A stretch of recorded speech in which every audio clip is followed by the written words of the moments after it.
Hai, kali ini kita akan ngomongin tentang iOS 18 beta ketiga yang udah dirilis oleh Apple di minggu ini, tepatnya kurang lebih di hari Selasa kemarin. Dan gue udah coba beberapa hari, akan coba gue share pada video ini kira-kira poin-poinnya apa aja yang menurut gue menarik dan update apa aja yang terjadi di iOS 18 beta ketiga ini. Let's go!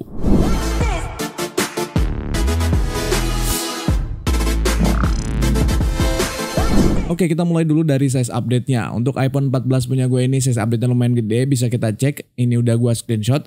Ukurannya itu 1,11 GB. Lumayan agak gede, jadi butuh WiFi yang stabil atau pakai jaringan seluler harus yang stabil dan kencang kalau bisa. Dan buat kalian yang memang masih ada di iOS 17 tapi ternyata belum ada update iOS 18, sabar, sekali lagi gue nggak bosan buat ngingetin kalau versi yang sekarang itu masih versi beta developer atau developer beta. Ya artinya belum dirilis ke publik secara umum kayak gitu. Tapi kalau kalian mungkin pengen coba versi developer beta ini, kalian cek aja tutorialnya di video ini. Kalian ikutin aja langkah-langkahnya step by stepnya biar bisa install iOS versi betanya. Tapi kalau kalian sabar, tunggu aja, nanti akan segera rilis beberapa bulan ke depan. Oke, langsung aja untuk build numbernya kita bisa cek di sini. Untuk masuk ke general, about, dan bisa dicek. Di sini build numbernya ada di 22A5307F untuk iOS 18 beta ketiga ini. Lalu fitur apa aja yang ada di iOS 18 beta ketiga? Yang pertama adalah di bagian wallpaper. Kita masuk ke menu setting, pilih wallpaper. Kalau kita add new wallpaper di bagian sini, di bagian wallpaper iOS 18, kalau kita pilih, di sini tuh ada opsi yang namanya dynamic wallpaper. Dynamic wallpaper ini adalah wallpaper yang warnanya itu gelap terangnya akan menyesuaikan sesuai dengan waktu kita. Misalkan siang akan berubah menjadi terang, misalkan malam akan berubah jadi gelap. Ini mirip banget wallpaper di macOS. Kalau kalian punya MacBook atau punya Mac Mini atau Mac Pro yang kalian pakai macOS dan diaktifin dynamic wallpapernya kurang lebih mirip-mirip kayak gitu. Biasanya waktunya dari sunset ke sunrise atau dari sunrise ke sunset gitu. Jadi berubah warna wallpapernya jadi gelap atau jadi terang. Fitur berikutnya atau perubahan berikutnya yang ada di iOS 18 beta ketiga adalah di bagian emoticon. Kalau kita buka emoticon ikonnya di sini, bisa dilihat di sini ukurannya itu size-nya itu sekarang lebih gede dibanding dengan emoticon di iOS versi 18 beta kedua. Jadi ukurannya aja yang berubah, nggak ada emoticon tambahan yang baru, cuman ukurannya aja yang dibikin lebih gede. Jadi lebih jelas aja kita ngelihatnya, tapi memang pages-nya jadi lebih banyak, kita nge-slide ke sampingnya. Karena dalam satu page bakal lebih sedikit ikonnya karena ukurannya akan lebih gede kayak gitu. Dan itu kalau kita perhatikan di bagian tombol-tombol di bawah ini, di ikonnya juga sudah ditambahkan di sini memoji.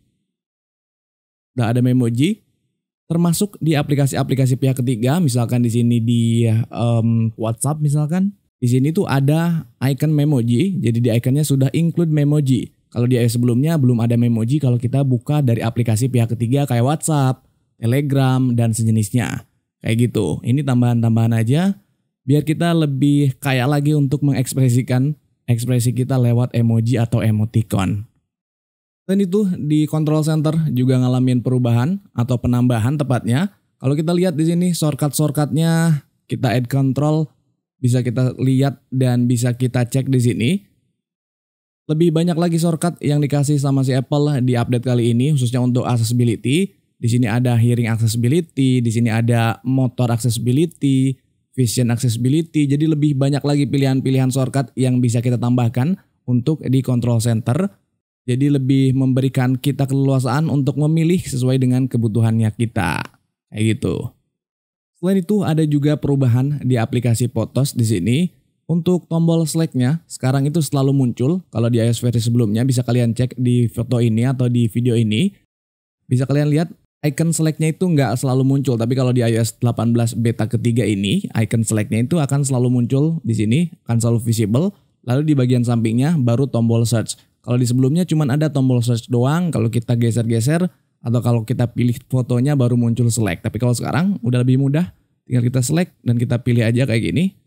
Lebih mempermudah kita aja dan gua suka untuk sentuhan kecil ini lebih mempermudah kita untuk menyeleksi foto-foto yang akan kita pilih untuk dikirim atau mungkin dihapus kayak gitu. Lalu buat kalian yang mungkin ngerasa untuk layout dari Photosnya ini terlalu kompleks, kayak terlalu ribet, nggak kayak simple di iOS 17 Bisa kalian custom aja di bagian bawah sini. Di sini ada customize. Lalu di sini ada pilihan-pilihan yang bisa kita pilih uncheck atau check sesuai dengan pilihan kalian aja.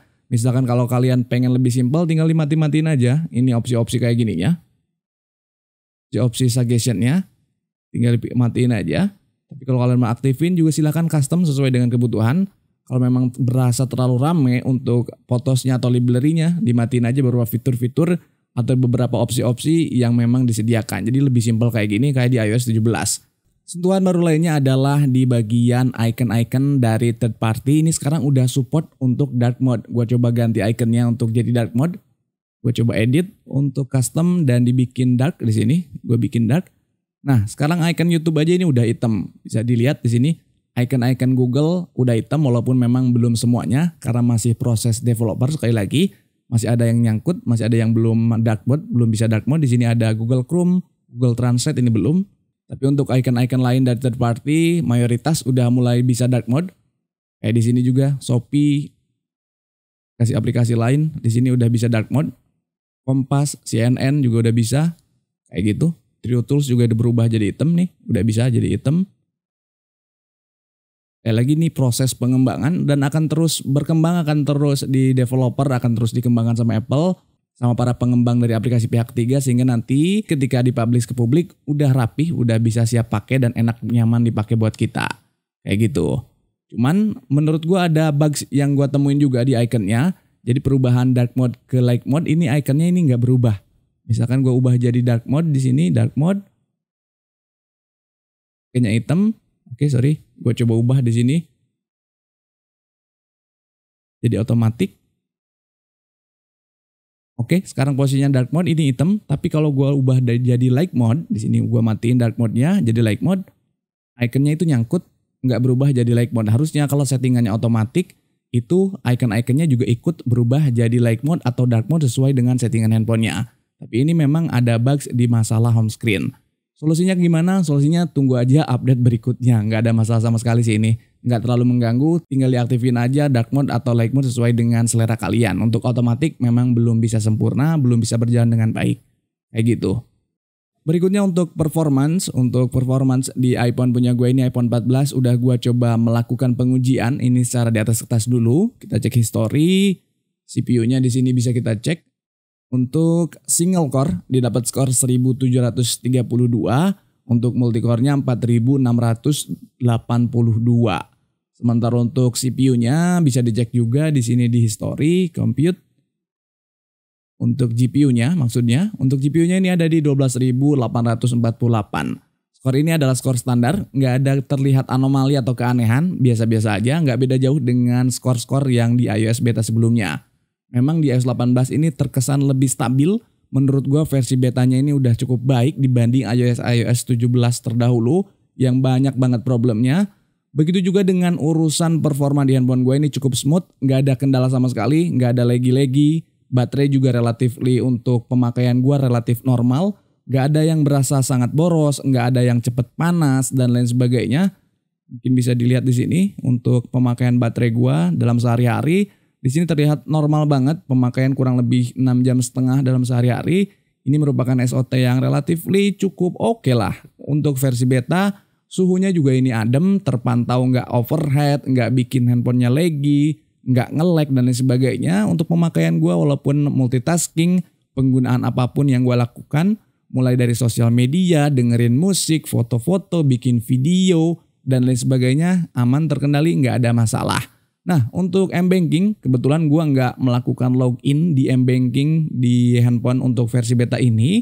Buat kalian yang mungkin pakai M-Banking dan udah ada di iOS 18 beta ketiga, bagaimana, apakah fungsinya aman berjalan dengan semestinya? Atau masih belum bisa berfungsi karena handphonenya kebaca di jailbreak dan lain sebagainya? Coba kalian komen aja di kolom komentar, bang apa yang kalian pakai dan bagaimana kesan dan fungsinya, apakah bisa atau enggak? Biar bisa membantu para pengguna yang lain juga. Karena untuk gue pribadi, gue nggak pakai M-Banking untuk di handphone versi beta ini. Berikutnya untuk rumor public beta akan rilis di minggu depan. Kemungkinan besar mungkin akan rilis sekitar, sekitar pertengahan Juli ya. Sekitar tanggal 15 atau 16 Juli. kemungkinan besar untuk public beta 1 akan dirilis. Lalu perbedaannya apa public beta dan untuk developer beta? Secara fitur, secara fungsi itu nggak ada perbedaan sama sekali, cuman untuk peruntukannya aja. Kalau developer beta sebetulnya memang dikhususkan untuk para developer mengembangkan aplikasi-aplikasi mereka. Untuk public beta memang bisa digunakan atau dikhususkan untuk para pengguna yang pengen cicip-cicip iOS versi betanya. Biar lebih stabil, lebih aman, dikasih public beta. Walaupun memang banyak juga pengguna yang udah nyolong start duluan pakai developer betanya. Itu lebih ke pilihan aja. Buat kalian yang pengen install, nanti akan coba gua bantu insya Allah dibikinin videonya.